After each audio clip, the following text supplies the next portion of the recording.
Hey friends, I recently noticed that almost 80% of viewers who enjoy these videos haven't subscribed yet. If you like the stories and want to see more, please take a moment to hit that subscribe button. It really helps the channel grow. Don't forget to leave a like and share your thoughts in the comments below. Your engagement makes a huge difference and helps these stories reach more people. Thanks so much for being here. By the way, where are you watching from? Drop your location in the comments. I'd love to know. Picture this. A widow in a simple black dress holds a flickering lantern, her weathered hands trembling as she approaches the doorway of her own home. Behind her, the silhouette of something dark and formless shifts in the window, watching, waiting. Her 7 children huddle in the yard, too terrified to step back inside. The year is 1913, and Bridget Murphy is about to confront the evil that has been systematically destroying her family for months. The lantern's glow illuminates her face, lined with exhaustion, hollowed by fear, but set with the determined expression of a mother who has nothing left to lose. The cold Irish wind whips at her skirts and tears at her hair. Behind her, she can hear the ragged breathing of her children, the soft whimpering of little Margaret clinging to Ellen's legs. She whispers a prayer her own mother taught her, words in Irish Gaelic, passed down through generations, crosses herself with a trembling hand, and steps toward the threshold. Within seconds, the door slams shut behind her with such force that the wooden frame cracks audibly. Her children scream.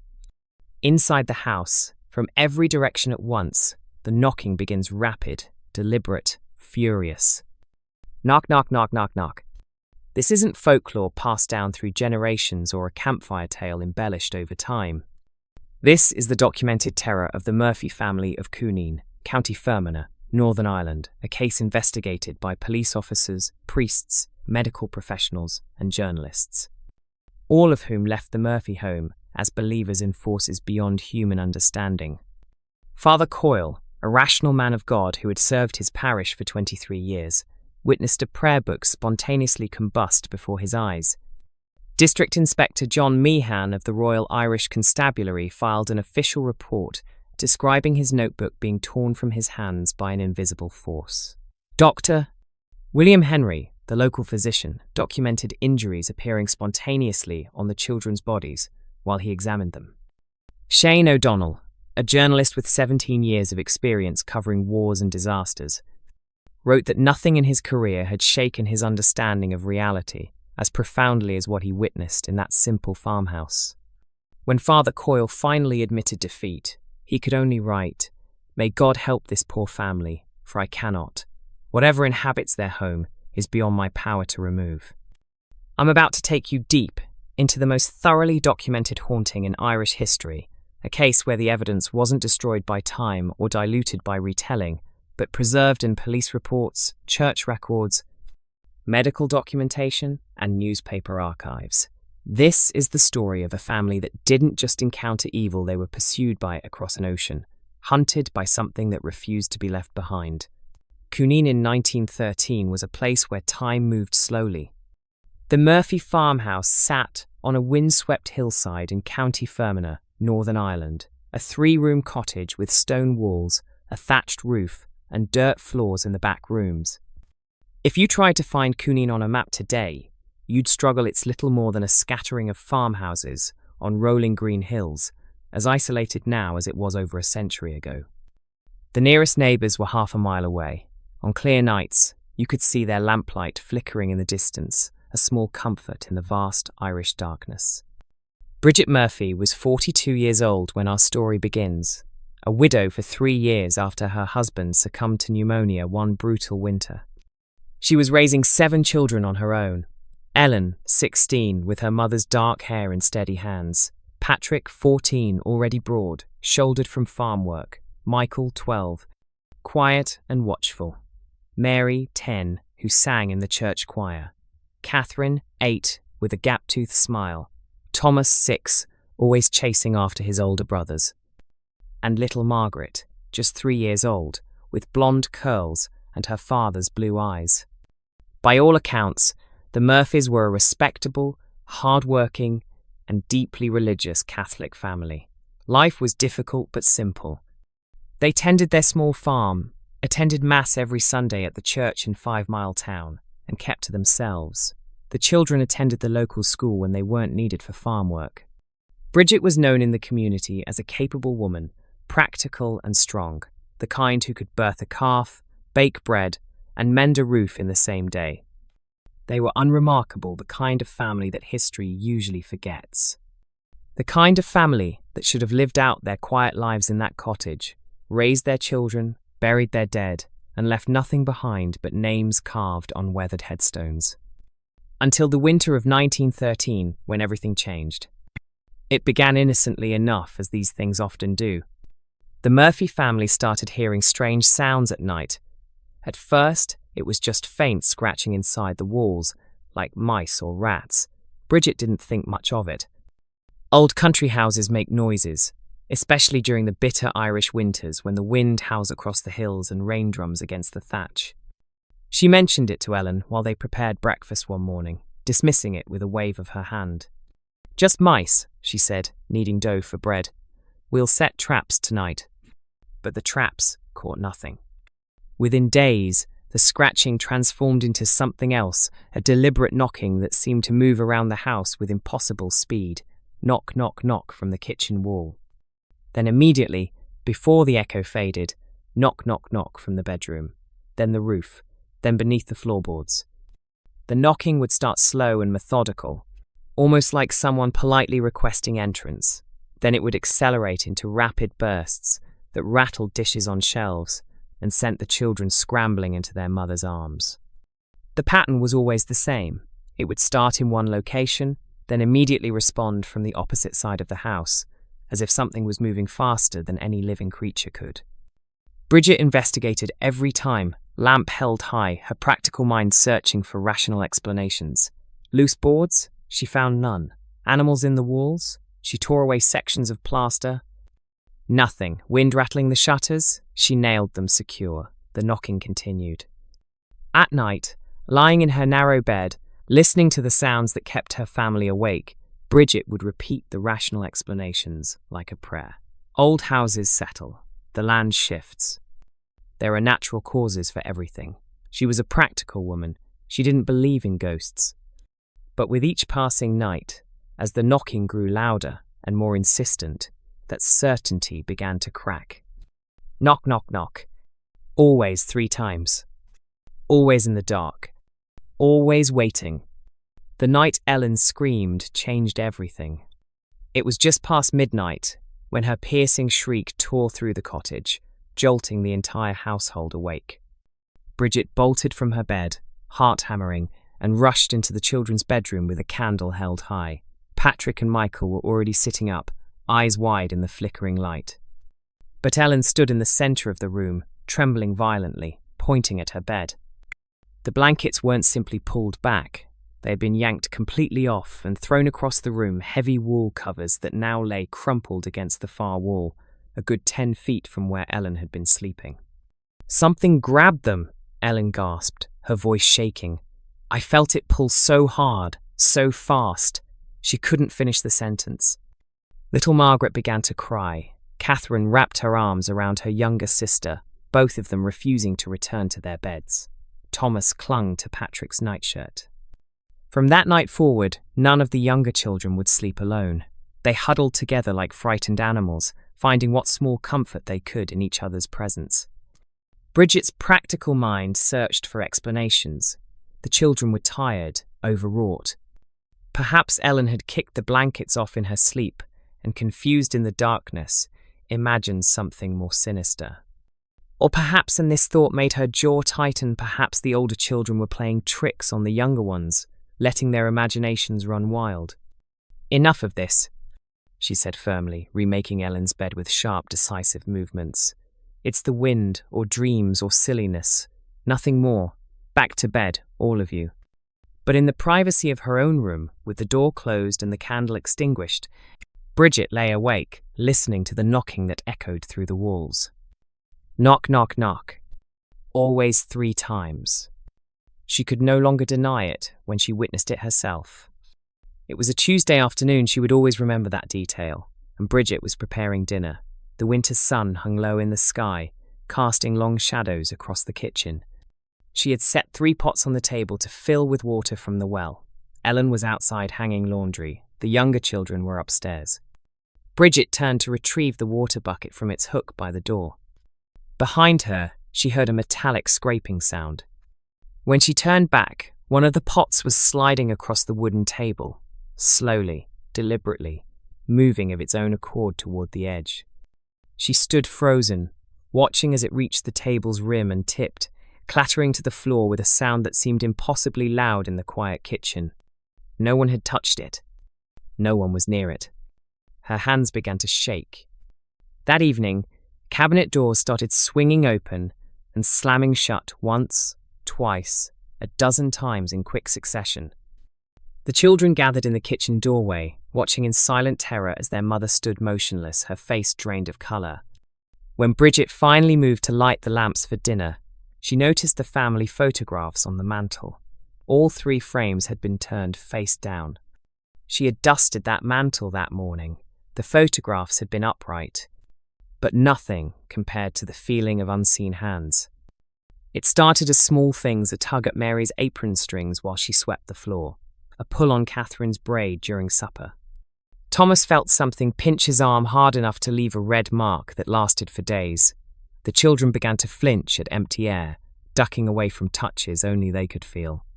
"Something keeps pulling my hair, ma'am," Catherine whispered one evening, her eyes brimming with tears, "even when I'm alone in the room." Bridget checked her daughter's scalp and found tender spots where hair had been yanked. Her stomach turned. She had no explanation, no rationalization left. The incidents no longer confined themselves to darkness. During breakfast, Margaret's porridge bowl slid off the table and shattered on the floor while everyone watched. At midday, Ellen's knitting needles flew across the room as though thrown by an invisible hand. In the late afternoon, Michael felt something shove him from behind. As he climbed the stairs, he caught himself on the railing, but the force had been unmistakable. The family's fear grew with each passing day. They moved through their own home like trespassers, alert and tense, never knowing when the next manifestation would occur. Sleep became impossible. Meals were eaten in nervous silence. The children's faces grew pale and hollow. Word spread through Cooneen like wildfire. Neighbours began arriving at the door with carefully worded questions and curious glances. Was everything all right at the Murphy household? They'd heard unusual sounds carrying across the hills at night. Was young Margaret well? She looked peaked. Some offered help. Others kept their distance. Is the family cursed? Bridget overheard Mrs. O'Brien whisper to Mrs. Donnelly outside the church one Sunday. The question followed her home like a shadow. Then came the discovery that changed everything.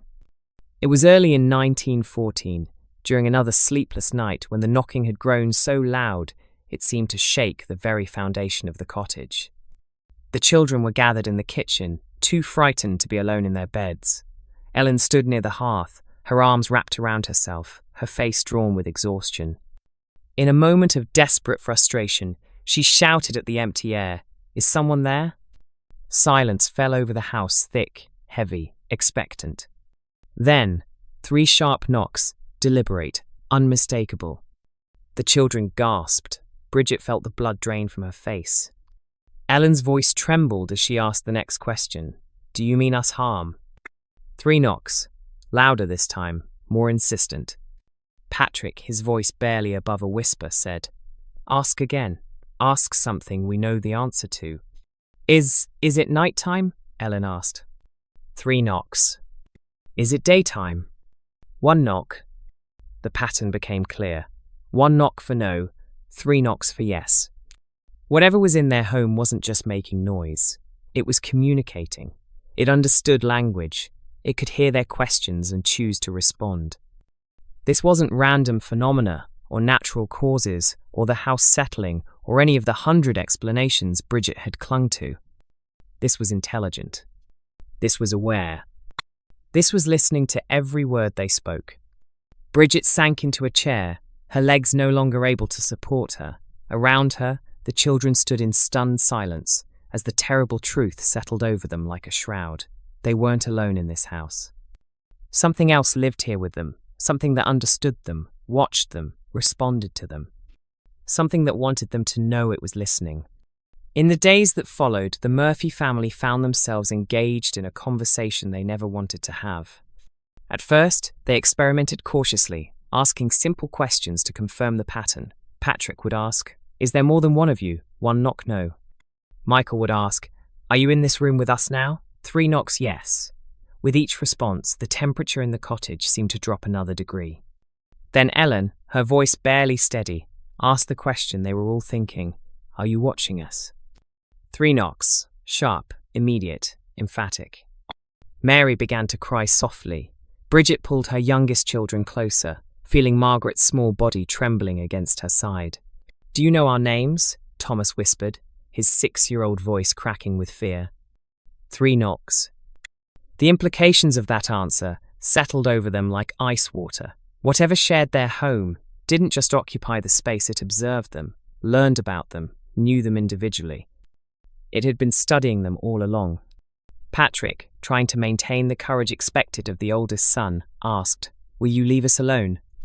1 knock, no. Ellen's hands clenched into fists. "Will you hurt us?"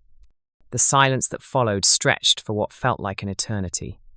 Then, slowly, deliberately, 3 knocks. Bridget closed her eyes. They had their answer. But the knocking wasn't the only way it communicated. It started with Mary, who mentioned hearing whispers while she swept the kitchen floor one afternoon. "Like someone talking very far away," she said, her broom pausing mid-stroke. "But the words don't make sense." Within days, other family members reported the same phenomenon. Ellen heard it while folding laundry in the bedroom, a sound that seemed to come from the corner, where shadows pooled deepest. Catherine heard it while fetching water from the well, glancing back at the cottage to see no one at the window, though the voice had seemed to come from inside. Michael described it best, like dry leaves rustling in autumn wind, almost words but not quite, like something trying to remember how to speak. The sound was always present but never quite loud enough to understand.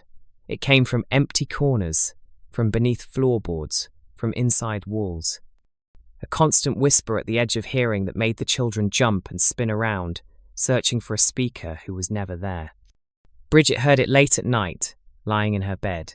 The voice seemed to circle the room, moving from corner to corner. Sometimes it sounded like one voice, sometimes like many, overlapping and incomprehensible.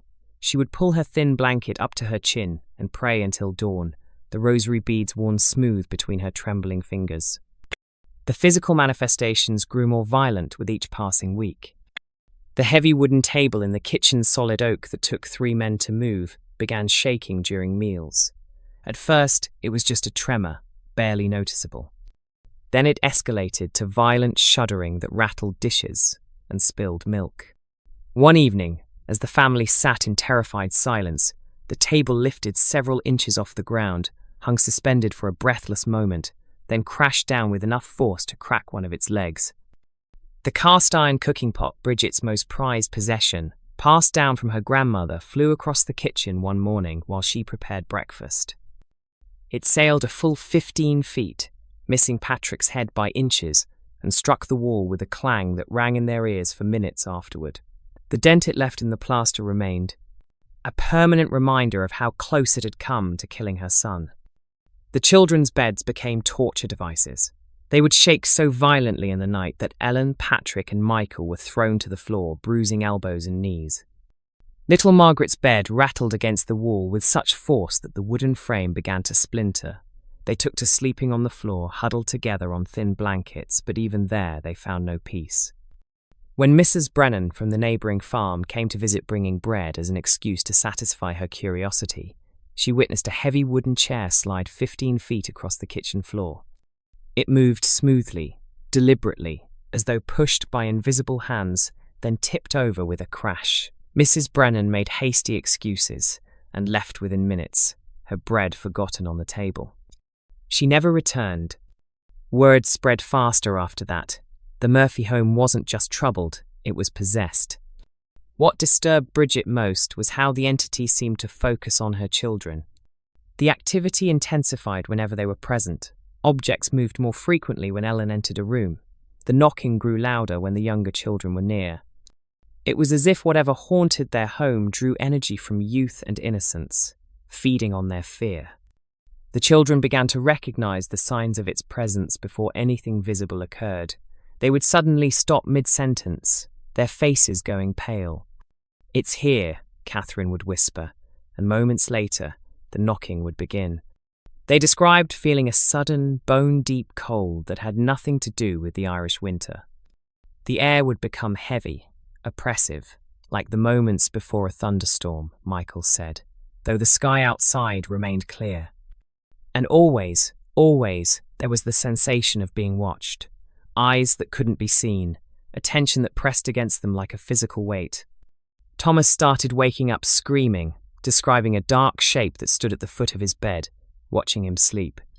Margaret developed a habit of talking to empty corners, as though something there responded in ways only she could hear. Ellen's hands shook constantly, even during daylight hours. Patrick, who had tried so hard to be brave, began to stutter. The children began to waste away before Bridget's eyes. Sleep became impossible.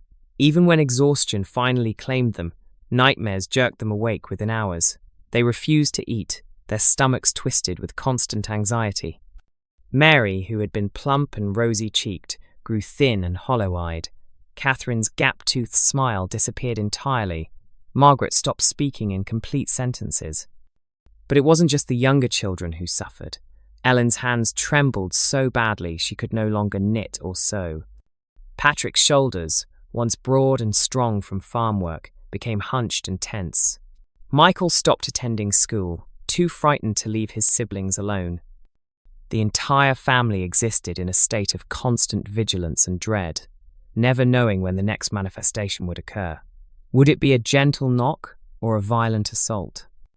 Would it be a whispered voice or flying furniture? The unpredictability was its own form of torture. Bridget watched her children deteriorate and felt something break inside her chest. She was their mother. She was supposed to protect them. But how could she fight something she couldn't see? How could she shield them from an enemy that had no physical form? She knelt before the small wooden crucifix that hung on the kitchen wall, the same crucifix her own mother had given her on her wedding day, and prayed with a desperation she had never felt before. Not when her husband died. Not during the hardest winters when food ran short. Never like this. As a devout Catholic, she knew there was only one authority she could turn to, one power that might stand between her family and this evil. The church. Father Coyle was a practical man, 53 years old, with greying hair and the steady demeanour of someone who had served his parish for 23 years. He had heard confessions, performed last rites, blessed new homes, and buried the dead. He considered himself a man of faith, yes, but also a man of reason. When Bridget Murphy appeared at the rectory door one cold February morning, her face gaunt and her hands shaking, and told him that her home was being tormented by an evil presence, Father Coyle's first instinct was skepticism. "Mrs. Murphy," he said gently, inviting her into his study. "Grief can do strange things to the mind. You've lost your husband. You're raising 7 children alone. These are burdens that—" "I'm not imagining it, Father," Bridget interrupted, something wild flickering in her eyes. "Neither are my children. Neither are the neighbours who've witnessed it. Something is in my home. Something that means us harm." Father Coyle listened to her account with the patient expression of a man who had heard many desperate stories over the years. Scratching in the walls could be rats. Knocking could be the house settling. Objects moving? Tricks of tired eyes. Children having nightmares? Normal, especially in a household that had experienced loss. He suspected heightened nerves, perhaps even a touch of hysteria brought on by the isolation and hardship of widowhood. The house likely had structural issues causing the noises. The children, picking up on their mother's anxiety, were probably manifesting their own fears in increasingly dramatic ways. But he was a priest. Pastoral care was his duty. "I'll visit your home this afternoon," he promised, intending to say some prayers, offer comfort, and perhaps recommend that Bridget speak with Dr. Henry about something to help her sleep. "We'll see what can be done." Bridget's eyes filled with tears of relief. She gripped his hand with surprising strength. "Thank you, Father, thank you." Father Coyle watched her leave, already mentally composing the gentle explanation he would give about natural causes and the power of suggestion. What Father Coyle witnessed that day would change his mind entirely. Father Coyle arrived at the Murphy farmhouse just after 2 o'clock that afternoon, his leather satchel containing his Bible, a vial of holy water, and his rosary beads. The February sky hung low and grey, threatening rain. As he walked up the muddy path to the cottage, he rehearsed the comforting words he would offer rational explanations delivered with pastoral gentleness. The Murphy children watched him from the doorway, their hollow eyes and pale faces more unsettling than Bridget's descriptions had prepared him for. These weren't children playing tricks or seeking attention. These were children who looked haunted. Still, Father Coyle maintained his composure. He had seen poverty, illness, and grief leave similar marks. "Come in, Father," Bridget said, her voice trembling with relief. "Please sit, I'll make tea." He settled at the kitchen table while Bridget busied herself at the hearth. The children gathered in the doorway, silent and watchful. Ellen held Margaret on her hip. The older boys stood close together. The silence in the cottage felt oppressive, expectant, as though the house itself was holding its breath. Father Coyle was opening his mouth to speak when the heavy iron kettle flew from the hearth. It happened so fast he barely registered the movement, a black blur hurtling through the air. The kettle missed his head by inches and crashed against the wall behind him with a deafening clang, leaving a dent in the plaster before clattering to the floor. Scalding water splashed across the stone, steam rising in angry hisses. Father Coyle sat frozen, his heart hammering in his chest. Bridget stood by the hearth, her hands empty, her face white. She hadn't touched the kettle. She had been nowhere near it. "Father," she began, but he held up a shaking hand. Before he could speak, one of the kitchen chairs scraped across the floor, just a few inches at first, then more deliberately, as though someone invisible had gripped its back and pulled. Another chair joined it, then another, 3 chairs moving in unison across the wooden floor, their legs screeching, until they formed a neat row against the far wall. No one had touched them. Father Coyle stood abruptly, and as he did, the heavy wooden table beneath his hands began to rise. Slowly, impossibly, it lifted several inches off the ground. His Bible and satchel slid toward the center. The table hung suspended for 3 heartbeats, 4, 5, then crashed down with such force that one of its legs cracked audibly. The priest stumbled backward, his breath coming in short gasps. Then the knocking began. Knock, knock, knock. From the walls, from the ceiling, from beneath the floorboards. Loud, deliberate, surrounding them from all directions at once. The sound was deafening, rhythmic, intelligent. Father Coyle's hands trembled as he reached for his rosary beads. 23 years he had served this parish. He had administered last rites to dying men, blessed countless homes, performed baptisms and marriages and funerals. Never not once had he encountered anything like this. In nomen patris, et filii, et spiritus sancti, he whispered, making the sign of the cross. The knocking stopped. In the sudden silence, Father Coyle found his voice. If this was truly a supernatural presence, if it could understand and respond, then he would test it. He would ask questions in a language the Murphy family couldn't possibly know. "Esne spiritus?" he asked in Latin. "Are you a spirit?" 3 knocks, yes. The children gasped. Bridget's hand flew to her mouth. "Esne humanus? Are you human?" 1 knock, no. Father Coyle's throat went dry. His heart was racing so fast he thought it might burst. He asked several more questions about the time of day, about the number of people in the room, about whether the entity meant the family harm. Each time the knocking responded with perfect accuracy. The Murphy family knew no Latin. He was certain of that. Yet something in this house understood every word he spoke. "I entered that house a skeptic." Father Coyle would later write in his report to the bishop, his handwriting shaking across the page. "I was convinced I would find a natural explanation. Anxiety, structural damage, perhaps even unconscious trickery by the children. I left with the firm belief that the Murphy family is being tormented by a preternatural force beyond my understanding. Father Coyle went directly from the Murphy farmhouse to the telegraph office in 5 Mile Town. His hands were still shaking as he composed the message to his superiors in Enniskillen. The response came within hours. Help was being sent. 2 days later, Father Fitzgerald arrived from Dublin.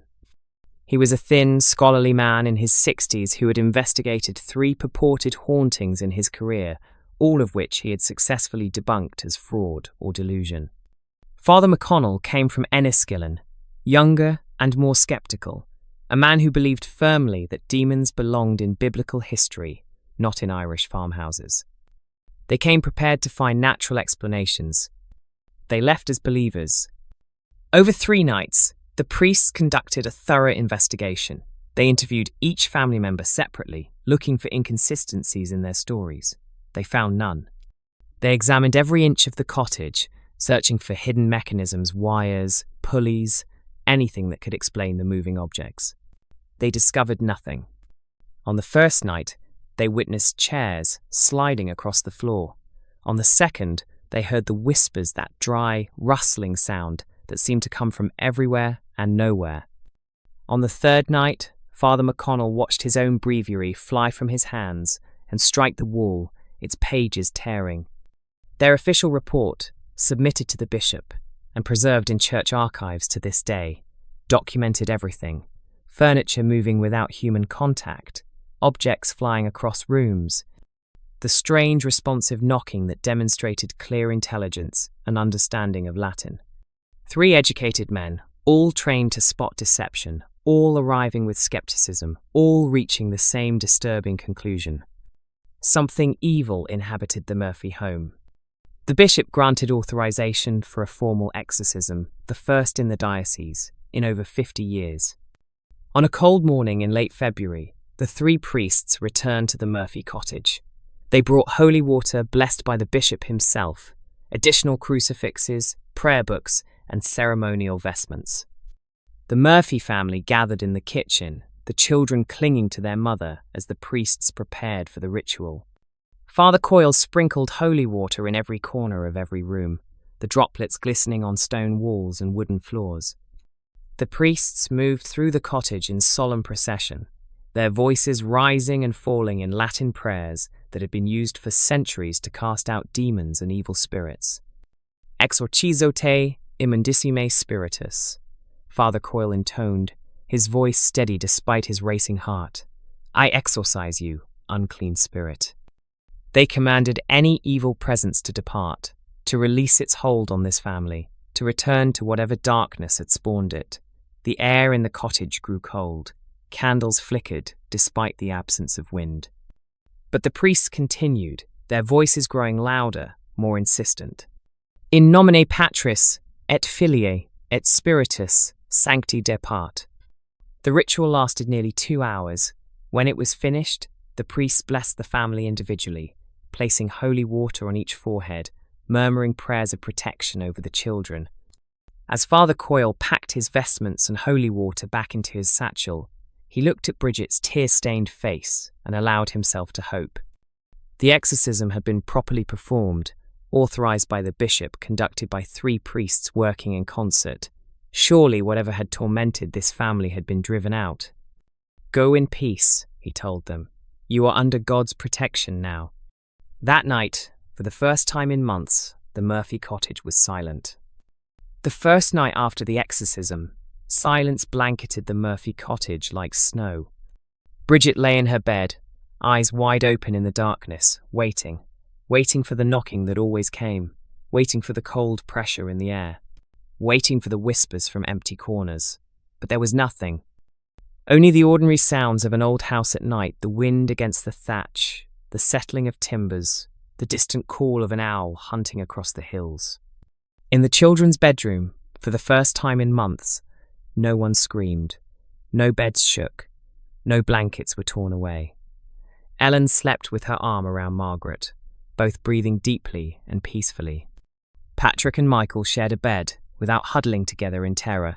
Mary and Catherine, their small faces relaxed, dreamed ordinary dreams. When morning came, Bridget rose to find her children gathered in the kitchen, their eyes bright with something she had almost forgotten: hope. "It worked," Ellen whispered, as though speaking too loudly might shatter the fragile peace. The exorcism worked. The second night was even quieter. Bridget allowed herself to eat a full meal, her first in weeks. The knot in her stomach loosened slightly. She watched her children laugh over supper, actual laughter. The sound strange and beautiful after so long, and felt tears prick her eyes. By the third night, the family dared to gather for dinner, almost like a normal family. They set the table together. Patrick told a joke that made Thomas giggle. Ellen hummed while she served the stew. The cottage felt warm again, lived in, safe. "Remember when we thought it was just mice?" Michael said, and everyone laughed, nervous laughter at first, then genuine mirth at how innocent those early days had been. "We won't speak of it anymore," Bridget declared, ladling stew into bowls. "It's over. God has answered our prayers." Hope flickered back to life like a candle relit after a storm. Ellen smiled for the first time in weeks, a real smile that reached her eyes. She began humming while she did chores, planning the garden she would plant in spring. Patrick and Michael ran outside to play, wrestling in the muddy yard like ordinary boys, their laughter carrying across the hills. Little Margaret stopped waking with nightmares. Her sleep was deep and peaceful, her small face relaxed. Bridget's appetite returned. She began planning for spring planting, discussing with the older children which fields they would use for potatoes, which for hay. She pulled out her seed catalogue, its pages worn from years of use, and made lists. Neighbours began to visit again. Mrs. Brennan returned with fresh bread and cautious optimism. Mr. O'Donnell stopped by to check on the family and reported that the cottage seemed lighter somehow, like a shadow had lifted. The visits were brief and nervous, but they came. Father Coyle stopped by on the third day, his face guardedly hopeful. He blessed the house again, sprinkled more holy water, and told Bridget he would return in a week to check on them. "God is merciful," he said, gripping her hand. "The evil has been cast out." Bridget made plans to have the house re-blessed monthly as a precaution. She would take no chances. But as she watched her children play, as she listened to the ordinary sounds of family life returning, she allowed herself to believe that life might return to normal. They discussed what had happened in past tense now. Remember when the table lifted? Remember when Father Coyle's notebook flew across the room? The horror was becoming a story, something that had happened, something that was over. The fourth night began peacefully. The family prepared for bed in relaxed spirits. Margaret had already fallen asleep in Ellen's arms, her blonde curls spread across the pillow, her breathing soft and even. Patrick and Michael were arguing good-naturedly about whose turn it was to bank the fire. Bridget was folding laundry when she heard it. A single knock, so faint she almost missed it. Her hands froze mid-fold. Around her, her children went still. "Did you?" Ellen started to ask. The silence stretched. 1 second, 2, 5, 10. Perhaps it was nothing. Perhaps it was just the house settling. Perhaps...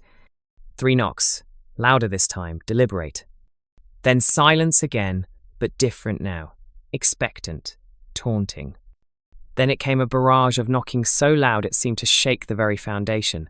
K-N-O-C-K, K-N-O-C-K, K-N-O-C-K, K-N-O-C-K, K-N-O-C-K, K-N-O-C-K, from every wall, every surface, the ceiling, the floor. Surrounding them from all directions at once, a cacophony of rage. But it was different this time. The quality of the sound had changed. Before, the knocking had been almost playful, testing. Now it was pure fury, defiance, vengeance. The entity hadn't been banished. It had been waiting. What followed was worse than anything that had come before. Objects didn't just move, they were hurled with violent force. Plates flew from the shelves and shattered against the walls. The remaining chairs didn't slide, they flipped and crashed. Ellen's bed didn't shake, it was thrown on its side, sending her and Margaret tumbling to the floor, both screaming. The temperature plummeted so rapidly that frost formed on the windows. The children's breath came out in visible puffs. Bridget's hands went numb with cold. The entity was furious. furious that they had tried to banish it, furious that they had dared to involve the church, and now it was showing them exactly how powerless they were. At first light, Bridget sent Patrick running to fetch Father Coyle. The priest arrived within the hour, his face drawn with dread. He carried his prayer book, holy water, his most blessed crucifix. He placed the prayer book on the kitchen table, the same table that had cracked during his first visit, and opened it to begin prayers of protection. His voice was steady at first, growing in strength and conviction as he recited the Latin words. Pater noster, qui es in caelis. The prayer book burst into flames. There was no candle nearby, no lamp, no source of ignition. The book simply erupted in fire, flames leaping from its pages as though it had been soaked in oil. Father Coyle jumped back, knocking his chair over. The smell of burning paper and leather filled the room. Patrick grabbed a bucket of water and doused the flames, but the message was clear. Your God has no power here. Father Coyle stood frozen, staring at the charred remains of his prayer book. His face had gone pale. His hands shook. Bridget saw something break in his eyes, the final collapse of certainty, the death of hope. Father, she whispered, her voice cracking. He looked at her, and she saw in his expression everything she needed to know. The church could not help them. God would not intervene. They were alone. Bridget's legs gave out. She sank to the floor, her hands covering her face, and sobbed. Her children gathered around her, clinging to each other, watching their mother, the strongest person they knew, completely break down. That evening, Father Coyle sat at his desk in the rectory, his hands still shaking as he wrote his final report to the bishop. The charred smell of the prayer book lingered on his clothes. May God help this poor family, he wrote, his pen scratching across the paper. For I cannot. Whatever inhabits their home is beyond my power to remove. I have served the church for 23 years. I have witnessed death and suffering and despair, but never have I encountered something that defied the very power of the Almighty. I do not understand what torments the Murphy family, but I know this. It is beyond my theological understanding, beyond the reach of our rituals, beyond the authority of the church itself. I have failed them. God forgive me, I have failed them. He sealed the letter with trembling hands. Back in the Murphy cottage, Bridget sat at the kitchen table, staring at nothing. Around her, her children were silent. There would be no divine rescue, no miraculous intervention. Whatever had attached itself to their family was stronger than prayer, stronger than exorcism, stronger than faith itself. They were trapped with something that could not be stopped. News of the failed exorcism spread through rural Ireland like wildfire through dry grass. What had begun as whispered speculation in Cooneen became the subject of conversation in 5 Mile Town, Enniskillen and beyond. The story that priests had been driven from the Murphy home by an entity powerful enough to burn holy texts drew crowds of curious onlookers and skeptics determined to expose what they assumed was fraud. What makes the Cooneen ghost case so compelling is not just the Murphy family's testimony, but the sheer number of independent witnesses who experienced the phenomena firsthand. Unlike typical ghost stories that rely solely on the accounts of frightened family members, the Murphy haunting was validated by dozens of unrelated individuals from every walk of life. District Inspector John Meehan of the Royal Irish Constabulary arrived at the Murphy cottage on a grey February morning with 2 constables in tow. A career police officer with 15 years of experience, Meehan had investigated countless frauds and confidence schemes. He came expecting to find hidden mechanisms, coached children, or some elaborate hoax designed to extract sympathy or money from the community. He and his men spent 3 hours conducting a methodical search. They examined walls for hidden compartments, floors for concealed wires, ceilings for pulleys. They questioned the children separately, looking for rehearsed answers or nervous tells. They checked the neighbours' properties to see if sounds could be travelling from elsewhere. They found nothing suspicious. Then they sat down to observe. Meehan's official report, filed February 17, 1914, and still preserved in Royal Irish Constabulary archives, makes for chilling reading. In the clipped, professional language of a police document, He described witnessing heavy furniture moving without any visible agency and knocking sounds that responded intelligently to questions posed by this officer. The most dramatic incident occurred while Meehan was taking notes. His pen was moving across the page, documenting a series of knocks, when the notebook was suddenly torn from his hands. He watched it fly across the room, not fall, but fly with clear trajectory and force and strike the wall. The binding cracked on impact. A trained observer, a man whose profession demanded skepticism and evidence, had become a believer. Dr. William Henry visited the Murphy home not to investigate the haunting, but to check on the children's health. Parents from the local school had expressed concern about the Murphy children's appearance, hollow-eyed, thin, covered in unexplained bruises. A man of science educated in Belfast, Dr. Henry was determined to find a medical explanation. Perhaps the children were malnourished.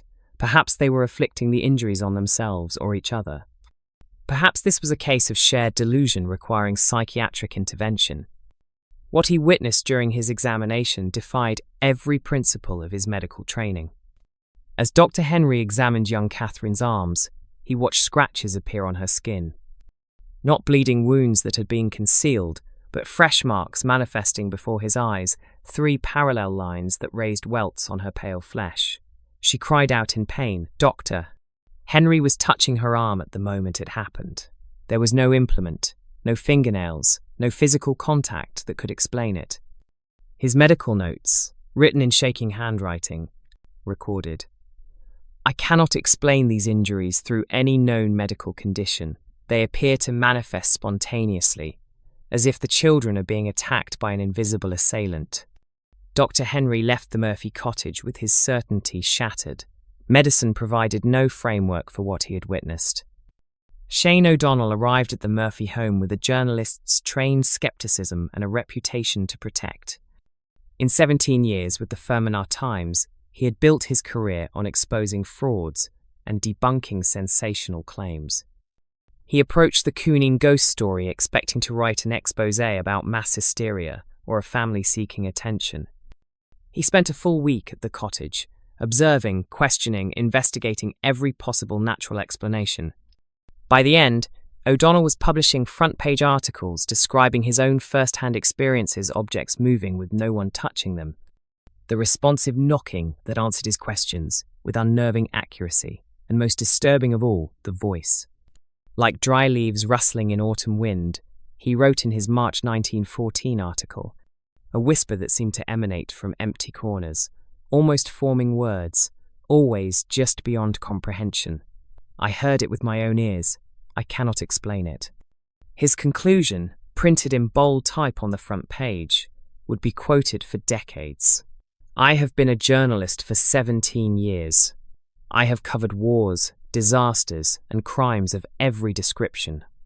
Never in my professional life have I encountered anything that has shaken my understanding of reality as profoundly as what I witnessed in that simple farmhouse in Cooneen. One by one, respected members of the community visited and left as believers. Local farmers witnessed furniture moving. Teachers from the children's school heard the knocking. The postmaster experienced objects flying across rooms. The village blacksmith watched chairs slide across the floor as if pushed by invisible hands. Within months, the Cooneen ghost had transformed from the Murphy family's private terror into a community-wide concern, but the validation brought no comfort. Some neighbours offered continued support, bringing food and prayers, but others began to whisper darkly. Perhaps the Murphys had done something to deserve this supernatural punishment. Perhaps they had dabbled in things better left alone. Perhaps the family was cursed. Superstition, older and deeper than Christianity in rural Ireland, began to turn against them. Bridget found herself avoided at market. Children were forbidden from playing with the Murphy children. Former friends crossed to the other side of the road when they saw the family approaching. The Murphy family's isolation grew, not despite the witnesses who validated their experience, but because of them. Everyone now knew the haunting was real, and everyone was terrified of being touched by the same evil. As news of the Cooneen haunting spread beyond County Fermanagh, various experts arrived with theories and explanations. Each sounded plausible in isolation, each crumbled under the weight of evidence. A geologist from Belfast suggested the cottage might be built over a fault line. Underground vibrations could create knocking sounds and subtle movements that might topple objects. But this theory couldn't account for the entity's apparent intelligence, its ability to respond accurately to questions posed in Latin. It couldn't explain why the phenomena followed specific family members from room to room, or why objects flew with clear trajectory rather than simply falling. Psychological researchers proposed collective delusion brought on by grief. Perhaps Bridget's trauma over her husband's death had manifested as shared psychosis, affecting all 7 children. But this explanation collapsed when unrelated visitors, District Inspector Meehan, Dr. Henry, Shane O'Donnell, experienced identical phenomena. Physical evidence remained after events: broken dishes, damaged furniture, burn marks on the kitchen table. Delusions don't leave dents in plaster walls. Some in the community suspected an elaborate hoax orchestrated by the older Murphy children. Perhaps they wanted attention or hoped to convince their mother to move to a more desirable location. Investigators attempted to catch the children in the act, watching them carefully during manifestations. But phenomena occurred when the children were clearly visible and uninvolved, sitting at the table with hands in plain sight, standing across the room from moving objects. Most damning to the hoax theory, events happened when the entire family was outside the cottage. Neighbours witnessed objects flying through windows while every Murphy stood in the yard. The religious community increasingly believed the cottage was visited by a demon. The evidence seemed compelling. The entity's violent reaction to blessed items, crucifixes found turned upside down, prayer books spontaneously damaged, the catastrophic failure of the exorcism, and most dramatically, the holy text that burst into flames. Father Coyle privately began to suspect demonic possession, but church hierarchy remained hesitant to make an official pronouncement. Demons, they reminded him, belonged to biblical times, not to 20th century Ireland. Some paranormal researchers suggested a poltergeist psychokinetic energy, unconsciously generated by an adolescent in emotional turmoil. The theory gained traction because several Murphy children were the right age, the phenomena clearly centered around them, and the pattern matched documented poltergeist cases across Europe. But it failed to explain the intelligent responses to questions or why the activity would follow the family geographically when they moved locations. Bridget developed her own theory. She became convinced they were haunted by the ghost of Michael Boyle, her late husband's cousin who had lived in the cottage before them and died under mysterious circumstances. Local legend whispered that Boyle had dabbled in occult practices, though no evidence supported these claims. Still, Bridget clung to this explanation. A human ghost seemed somehow less terrifying than an incomprehensible evil. What makes the Cooneen case so compelling is that despite extensive investigation by both skeptics and believers, no single theory satisfactorily explains all aspects of the haunting. Each explanation fails somewhere. The case remains one of the most well-documented, yet ultimately unexplained paranormal incidents in Irish history. By late 1914, the Murphy family had reached their breaking point. The children were physically ill from months of sleep deprivation and constant stress. Mary had developed a persistent cough. Catherine's hands shook even during daylight. Thomas had stopped growing. Bridget had lost nearly 30 pounds, her clothes hanging loose on her gaunt frame. The phenomena had escalated beyond psychological terror into physical danger. Bruises covered the children's arms and legs. Scratches appeared on their skin with no visible cause. In one horrifying incident, a kitchen knife flew across the room and sliced open Patrick's arm, requiring Dr. Henry to stitch the wound while the boy screamed. The final betrayal came from the community itself. Despite, or perhaps because so many had witnessed the phenomena firsthand, the deeply superstitious rural population grew fearful. Whispers evolved into open accusations. Perhaps the Murphys had done something to deserve this supernatural punishment. Perhaps they had cursed themselves through sin or wickedness. Some even suggested the children were practicing witchcraft. Mrs. Brennan stopped visiting. The postmaster wouldn't deliver mail to the cottage door. The local shop owner served Bridget, but wouldn't meet her eyes. Former friends crossed themselves when the Murphy family passed. They were being driven out not by the entity that haunted them, but by their own neighbours. Bridget sat at the kitchen table one November evening, watching her children huddle together in the corner, and realised with crushing finality that they could not stay in Ireland. The community had abandoned them. The church could not help. No explanation or solution was forthcoming. They would waste away here, trapped in this cottage with something that wanted them dead. She thought of America, that distant land where so many Irish had fled seeking new beginnings. Perhaps an ocean would be barrier enough. Perhaps whatever haunted them was tied to this place, this house, this cursed piece of Irish ground. Using money borrowed from her late husband's family, Bridget purchased passage on a steamship to New York. 7 children and 1 desperate widow, leaving behind everything they had ever known. When Shane O'Donnell came to interview her one final time before their departure, Bridget looked him straight in the eye and said the words that would become famous in accounts of the haunting. "We're not running from a ghost, Mr. O'Donnell, we're running for our lives." February 1915. The Murphy family boarded the SS Californian with 7 children, 1 widow, and few enough possessions to fit in 3 battered cases. They joined the massive wave of Irish immigration to America, thousands fleeing poverty, oppression, and in their case, something far worse. As the ship pulled away from the dock, Bridget took one last look at the Irish coastline disappearing into the mist and allowed herself to believe they might finally be free. In steerage, the Murphys huddled in cramped, dark, cold quarters with dozens of other Irish immigrants. Stories were exchanged during the long Atlantic crossing tales of land disputes, evictions, hunger. But the Murphys kept their story private. The children, still traumatized, barely spoke. Ellen watched over her younger siblings with a protectiveness that made her seem decades older than her 15 years. As miles accumulated between the ship and Ireland, Bridget's spirits lifted. She told the children, "The curse cannot cross the ocean. Whatever was in that house is tied to the land. We're going to America, where we'll be safe." The children wanted desperately to believe her. Even Ellen, the oldest and most skeptical, allowed hope to creep in. Ellis Island overwhelmed them, the processing, the city's impossible size, the noise and crowds. Everything felt alien compared to rural Fermanagh. A train carried them to Indianapolis, where Bridget's distant cousin Thomas Kelly met them at the station with a wagon and a reserved welcome. They settled into a cramped apartment in an Irish neighbourhood. Bridget found work as a laundress. The older children, Ellen, Patrick, Michael, worked in factories. The younger ones attended American school. It was a hard life, but honest work. And crucially, no mysterious knockings, no flying objects, no invisible hands. For 3 weeks, the family began to relax. The children's nightmares decreased.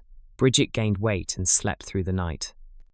They attended Mass at the local Catholic church, where the Irish-American community welcomed them cautiously. Perhaps their mother was right. Perhaps the ocean had been barrier enough. Then, in the middle of the night, little Margaret's piercing scream woke the household. The family rushed to her bed. She was pointing at the wall, sobbing. "It's here," she whispered. "It followed us." At first, a single faint knock. Could be the building settling, they told themselves. Then 3 knocks. Then K-N-O-C-K, K-N-O-C-K, K-N-O-C-K, K-N-O-C-K. The same pattern. The same intelligence. The same rage. Bridget sat at the kitchen table, head in hands, as the terrible truth settled over her like a burial shroud. The entity wasn't tied to the house in Cooneen. It was tied to them. It had followed them 3,000 miles across the ocean. There was no escape. They would never be free. Kitchen chairs began sliding across floors. Dishes flew from shelves. The children reported invisible hands touching them again. Everything that had happened in Ireland, now happening in America. But now they were in a foreign country with no community support, no Father Coyle, no familiar faces. Historical records show the Murphy family moved 4 times in their first 2 years in Indianapolis. Each time, Bridget hoped desperately they might leave the entity behind. Each time, it followed. Years later, a neighbour would recall seeing Bridget unpacking in their 4th apartment, standing perfectly still as the first knock sounded on the wall. her face showing neither surprise nor fear, only the exhausted recognition of someone who had long since stopped believing in freedom. From 1915 to 1920, the Murphy family endured what Bridget had fled Ireland to escape. The phenomena continued, perhaps less intense than in Cooneen, but relentless. Constant moving drained their meagre financial resources. Bridget worked herself to exhaustion. The children grew up in the shadow of terror, their childhoods defined by 3 knocks in the darkness. The family began to fracture. As the older children reached adulthood, they fled not just from poverty or the cramped apartments of immigrant life, but from something that had haunted them since childhood. Patrick left first. In 1918, at 19, he moved to Chicago and changed his name to Brennan. He refused to give the family his new address, hoping distance and a new identity might sever whatever invisible thread connected him to the entity. He would spend the rest of his life looking over his shoulder. Ellen escaped through marriage. In 1919, at 21, she hastily married James O'Brien, a factory worker she barely knew. They moved to California, putting the width of a continent between herself and Indianapolis. She never spoke of Cooneen to her own children. Years later, her daughter would discover the truth only through yellowed newspaper clippings found in a shoebox after Ellen's death. Michael disappeared entirely from records in 1919. Last seen in Indianapolis, the middle child simply vanished. Whether he changed his identity or met a darker fate remains unknown. The family never heard from him again. Bridget would die not knowing what became of her son. Mary, Catherine and Thomas remained with Bridget longest, but even they bore deep scars. Catherine developed severe anxiety and never married, spending her life in a state of perpetual vigilance. Thomas became an alcoholic by 20, drowning memories in bottle after bottle. Mary eventually moved to Michigan and cut all ties with the family, as if she could amputate the past along with her connections to it. Little Margaret suffered most of all. She had been only 3 when it started in Ireland. She had no memories of life before the haunting, no understanding that constant terror wasn't normal. By adolescence, she had developed severe mental health issues and was briefly institutionalized in 1922. The doctors called it nervous collapse. Her siblings knew better. By 1920, Bridget Murphy was a shadow of her former self. At 49, she looked ancient. She continued working as a laundress until her body simply gave out. She lived in a single rented room, visited only by Catherine, who still felt an obligation to the mother who had tried so desperately to save them all. In March 1920, Bridget collapsed at work. She was taken to a charity hospital and died 3 days later. The death certificate listed heart failure as the cause. But the attending physician's private notes told a different story. Patient presented with symptoms of extreme prolonged stress. Appears to have died of exhaustion and fear. The funeral was small. Only 3 of 7 children attended. Patrick didn't come from Chicago. Ellen didn't come from California. Michael's whereabouts were unknown. Thomas and Catherine stood by the grave. Mary arrived late and left immediately after the service. Margaret was too unstable to attend. They buried Bridget in a Catholic cemetery on the outskirts of Indianapolis, far from the green hills of Fermanagh she would never see again. Family correspondence discovered decades later revealed a disturbing truth. The phenomena had continued for some, even after the family scattered. Patrick reported knocking in his Chicago apartment. Ellen heard it in California. Always 3 knocks, always in the dead of night, as if the entity was checking in, reminding them it had not forgotten. Back in Cooneen, the house stood empty for nearly 2 years after the Murphys' departure. No local family would live there despite severe housing shortages. Eventually, a farmer from outside the region purchased the property, unaware of its history. He moved in with his family. They lasted 11 days. The family left many of their possessions in their hasty escape and refused to discuss what they had experienced. The house was never again occupied as a residence. It was used briefly for storage, then as an animal shelter, but even livestock seemed uneasy within its walls. By the 1932, it had fallen into disrepair. Today, only foundation stones remain, partially hidden by overgrown vegetation and creeping ivy. Locals still avoid the site, especially after dark. parents warn their children away from the ghost house. In 2018, a British paranormal television show spent 3 nights at the ruins. Their equipment recorded unexplained temperature fluctuations, electronic voice phenomena, and faint whispers on audio recordings, sounds not audible to the human ear at the time but captured nonetheless. What really happened at Cooneen? Was it a supernatural entity, ghost, demon, poltergeist, an elaborate hoax that somehow fooled dozens of credible witnesses? Some as yet unexplained natural phenomenon we may never know for certain. What makes the case so compelling is the wealth of documentation. The core events were recorded as they happened by multiple independent sources: church officials, police, medical professionals, journalists. This wasn't hearsay evolving over decades. These were contemporary accounts by people who had no reason to lie and every reason to be skeptical. The most chilling aspect is that the entity wasn't contained to one location. It followed the family across an ocean, suggesting an attachment not to a place, but to the people themselves. Even after the family scattered across a continent, some members reported occurrences throughout their lives.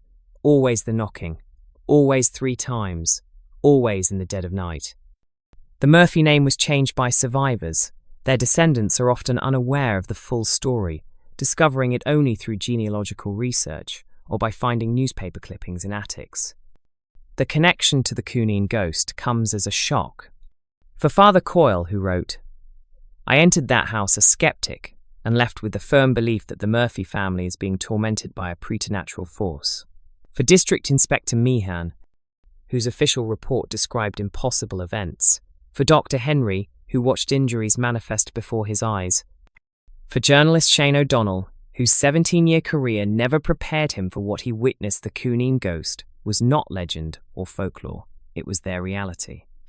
A reality so terrifying, it drove an entire family from their homeland, scattered them across a continent, and pursued them until Bridget's heart gave out. A reality that left scars on the surviving children that lasted lifetimes. The ruins in Cooneen still stand, the foundation stones still remember, and on quiet nights, when the wind dies down, locals swear they can still hear it. Knock, knock, knock.